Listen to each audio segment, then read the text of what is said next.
Jumping into the deep end to supersize our business, or your business. Sharon Horne-Ellstrom here.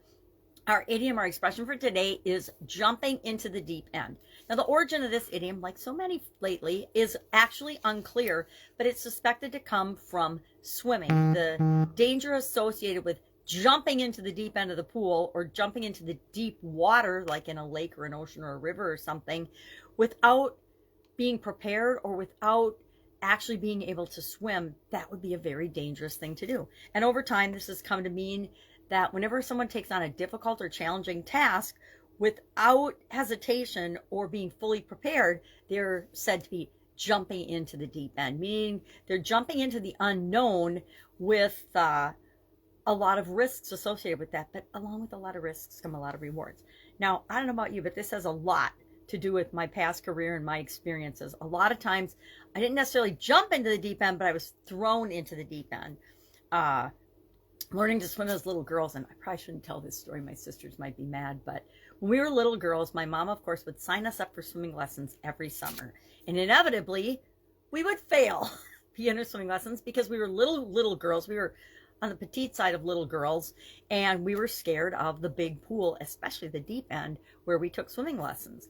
And then one summer, my dad and his friends installed an in-ground swimming pool at our hobby farm.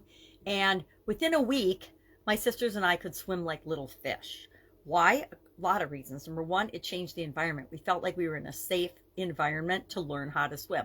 We actually practiced and tried it and had people that loved and cared about us around us teaching us how to swim.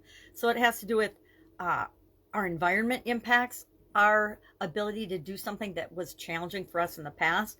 Also, the experience of actually doing the thing that we were afraid to do, stretching our comfort zone, helped us to easily and effortlessly become really, really good swimmers and lifesavers.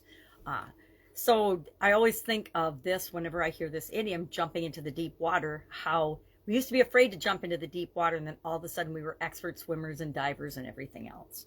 So in business, I had a lot of experience with this too. Whenever we're put into a leadership position, often we have to do things that we've never done before. We have to set the example. We have to learn things and do things and grow as a person in order to be the leader for the position that we're put into.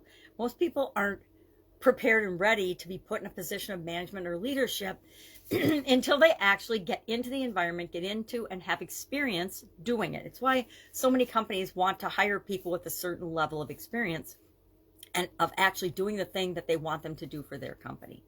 I remember my last job in corporate America. I had been there about 2-3 months, and all of a sudden I was given a promotion to manage a whole other function of the business. So I had the quality function, and then I also inherited the sanitation function, which was something that I knew literally nothing about. And so I had to learn all about that function, how to lead and manage and grow that function and make sure that it was what the organization needed in order to survive and thrive. So if we've been in management or leadership at all, we've experienced this jumping into the deep end or being thrown into the deep end. So I would love to know your experience with this. Have you felt like you've ever been put into something, or have you ever volunteered for something that you weren't 100% ready for, but you knew somehow you were going to figure it out? I think that's the most important part, is having the confidence and the belief in ourselves to know that whatever situation we find ourselves in, we will figure it out and we will navigate it. Will it be without bumps and bruises? Probably not, but we will get through this and thrive. All right, that's it. That's our idiom for today. Any questions, hit me up. Otherwise, I will be with you tomorrow with another interesting idiom.